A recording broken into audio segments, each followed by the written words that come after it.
ನಮಸ್ಕಾರ ವೀಕ್ಷಕರೇ, ಇದೊಂದು ವಿಡಿಯೋ ಮಹಾಶಿವರಾತ್ರಿ ಮಹಿಮೆ ಇದರ ಪ್ರಯುಕ್ತ ಒಂದು ಲೇಖನ ಬರೆದಿದ್ದೆ. ಅದು ಪಬ್ಲಿಷ್ ಆಗಿತ್ತು, ಅದಕ್ಕೆ ನಿಮ್ಗೆ ಹೇಳ್ತಾ ಇದ್ದೀನಿ.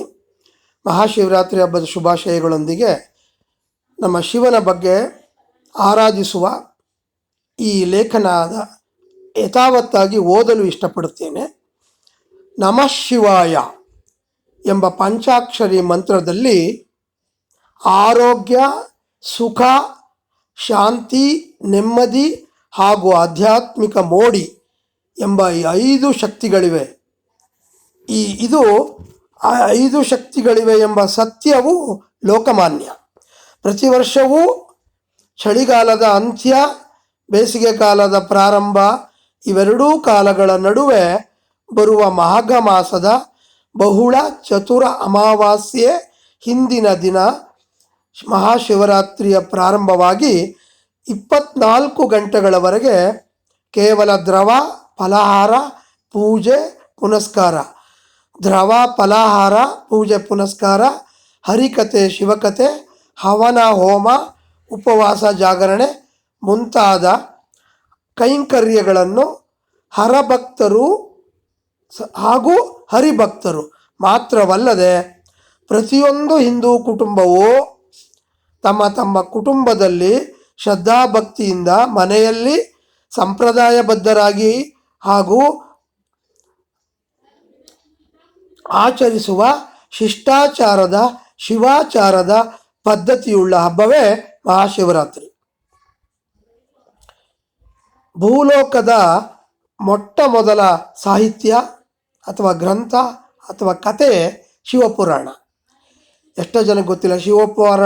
ಶಿವಪುರಾಣದ ನಂತರ ಬಂದದ್ದು ಎಲ್ಲವೂ ವಿಷ್ಣು ಪುರಾಣ, ಬ್ರಹ್ಮಪುರಾಣ, ಭಗವದ್ಗೀತೆ ಅಥವಾ ಯಜ್ಞೋಪವೀತಗಳು, ವೇದೋಪನಿಷತ್ತುಗಳು ಎಲ್ಲವೂ ಶಿವಪುರಾಣದ ನಂತರ. ಭೂಲೋಕಕ್ಕೆ ನಾನು ಹೇಳ್ತಿರೋದು ಜ್ಞಾಪಕ ಇರಲಿ. ಭೂಲೋಕದ ಮೊಟ್ಟ ಮೊದಲ ಸಾಹಿತ್ಯ ಅಥವಾ ಗ್ರಂಥ ಅಥವಾ ಕತೆ ಶಿವಪುರಾಣ. ಸೃಷ್ಟಿಕರ್ತ ಬ್ರಹ್ಮನ ತಂದೆ ಶ್ರೀಮನ್ನಾರಾಯಣ, ಎಲ್ರಿಗೂ ಗೊತ್ತು. ಈ ವಿಷ್ಣುವಿನ ಪಿತಾಮಹ ಓಂಕಾರ ಮೂರ್ತಿ ಶಿವ. ಪರಂಜ್ಯೋತಿ ಪರಶಿವನಿಗೆ ಪಿತನು ಇದ್ದ, ಅಂದರೆ ತಂದೆ ಇದ್ದ, ಅಥವಾ ತಂದೆ ಯಾರು ಎಂಬುದಕ್ಕೆ ಯಾವ ಪುರಾಣ ಹಿನ್ನೆಲೆಯೂ ಇಲ್ಲ. ಆದ್ದರಿಂದ ಶಿವನು ಆದಿದೇವ. ಶಿವನನ್ನು ತ್ರಿಮೂರ್ತಿ ಜ್ಯೇಷ್ಠನು, ತ್ರಿಲೋಕ ಶ್ರೇಷ್ಠನು ಎಂದು ಕೊಂಡಾಡುವರು. ವಿಶ್ವದಾದ್ಯಂತ ಪ್ರಥಮ ಪೂಜಿತ ಗಣೇಶನ ತಂದೆಯಾಗಿ ಸರ್ವಕಾಲದಲ್ಲೂ ಅತ್ಯುನ್ನತ ಪೂಜಾ ಸ್ಥಾನದಲ್ಲಿ ಇರುವವನೇ ವಿಶ್ವನಾಥ. ಗೌರಿ ಪುತ್ರನಿಗೆ ಈಶ್ವರ ಪಟ್ಟದ ವರ ನೀಡಿ ವಿಘ್ನೇಶ್ವರನನ್ನಾಗಿಸಿದ ಅಖಿಲಾಂಡ ಕೋಟಿ ಬ್ರಹ್ಮಾಂಡ ಪಾಲಕ ಅಖಿಲೇಶ್ವರ, ಅಮೃತೇಶ್ವರ, ಜ್ಞಾನೇಶ್ವರ, ಜಗದೀಶ್ವರ, ವಿಶ್ವೇಶ್ವರ ಮುಂತಾದ ಸಹಸ್ರನಾಮದಿಂದ ಸುರಾಸುರ ವಂದ್ಯನಾಗಿ ಅನವರತವೂ ಆರಾಧಿಸಲ್ಪಡುವ ಏಕಮೇವ ಅದ್ವಿತೀಯ ದೈವ ಮಹಾದೇವ. ಹಿಂದೂ ಧರ್ಮದ ಮಹಾನ್ ಗ್ರಂಥ ಭಗವದ್ಗೀತೆಯ ಉದಾಹರಣೆಯಾಗಿ ನೋಡುವುದಾದರೆ ಇಲ್ಲೊಂದು ಉದಾಹರಣೆಯನ್ನು ಕೊಡ್ತೇನೆ. ಆ ಭಗವದ್ಗೀತೆಯಲ್ಲಿರುವ ಅಧ್ಯಾಯ 9 ಶ್ಲೋಕ 34ರಲ್ಲಿ ಶಿವನ ಬಗ್ಗೆ ಹೀಗೆ ಹೇಳಲಾಗಿದೆ: ಮನ್ಮನಾಭವ ಮದ್ಭಕ್ತೋ ಮದ್ಯಾಜಿ ಮಾಂ ನಮಸ್ಕರು ಮಾಮೇವ ಏಷ್ಯಸಿ ಯುಕ್ತ್ವಾ ಏವಮಾತ್ಮಾನಂ ಮತ್ಪರಾಯಣಂ ಎಂಬುದರ ಕನ್ನಡ ತಾತ್ಪರ್ಯ: ನನ್ನಲ್ಲಿ ಮನಸ್ಸುಳ್ಳವನಾಗಿರು, ನನ್ನ ಭಕ್ತನಾಗಿರು, ನನ್ನನ್ನೇ ಪೂಜಿಸುತ್ತಿರು, ನನಗೆ ನಮಸ್ಕರಿಸುತ್ತಿರು, ನನ್ನನ್ನು ಪರಮ ಗತಿ ಎಂದರಿತು ನನ್ನಲ್ಲಿ ನಿನ್ನ ಮನಸ್ಸನ್ನು ಲೀನವಾಗಿಸು, ಆಗ ಮಾತ್ರ ನೀನು ನನ್ನನ್ನು ಪಡೆಯುವೆ ಎಂದು ಹೇಳಲಾಗುತ್ತೆ. ಇದರ ತಾತ್ಪರ್ಯ.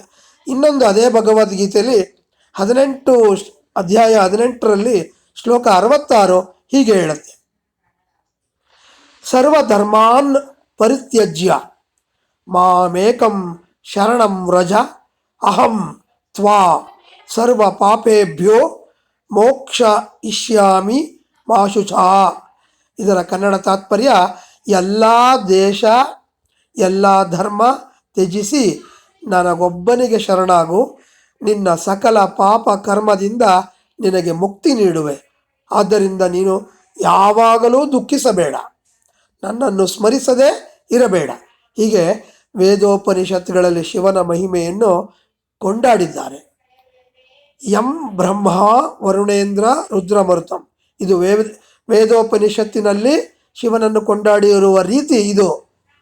ಇಲ್ಲಿಂದ ಶುರುವಾಗುತ್ತೆ ನೋಡಿ. ಯಂ ಬ್ರಹ್ಮ ವರುಣೇಂದ್ರ ರುದ್ರಮರುತ ಸ್ತುನ್ವಂತಿ ದಿವ್ಯೈಃ ಸ್ಥವೈಃ ವೇದ್ಯಂ ಸಾಂಗಪದಕ್ರಮ ಉಪನಿಷದ್ದೈ ಗಾಯಂತಿಯೈ ಯಃ ಯೋಗಿನೋ ಧ್ಯಾನಾವಸ್ಥಿತ ತದ್ಗತೇನ ಮನಸಾ ಪಶ್ಯಂತಿ ಯ ಸಾಮಗಾಃ ಯಸ್ಯಾಂತಃ ನ ವಿದುಃ ಸುರಾಸುರ ಗಣದೇವಾಯ ತಸ್ಮೈ ನಮಃ.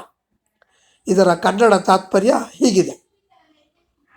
ಯಾರನ್ನು ಬ್ರಹ್ಮ ವರುಣ ಇಂದ್ರ ರುದ್ರ ಮಾರುತ ಗಣಗಳು ತಮ್ಮ ದಿವ್ಯ ಮಂತ್ರಗಳಿಂದ ಕಿರುಭಕ್ತಿಯಿಂದ ಸ್ತುತಿಸುವರೋ, ಯಾರನ್ನು ಸಾಮಗರು ಅಂಗಪದಕ್ರಮ ಉಪನಿಷತ್ತು ವೇದಗಳಿಂದ ಹಾಡುವರೋ, ಯಾರನ್ನು ಯೋಗಿಗಳು ಧ್ಯಾನ ಸ್ಥಿತಿಯಲ್ಲಿ ತಲ್ಲೀನರಾದ ಮನಸ್ಸಿನಿಂದ ಕಾಣುವರೋ, ಯಾರ ಅಂತ್ಯವನ್ನು ಸುರಾಸುರರು ಅರಿಯಲು ಅಸಾಧ್ಯವೋ ಅಂಥ ಪರಮಾತ್ಮ ಶಿವನಿಗೆ ಅನಂತಾನಂತ ವಂದನೆಗಳು.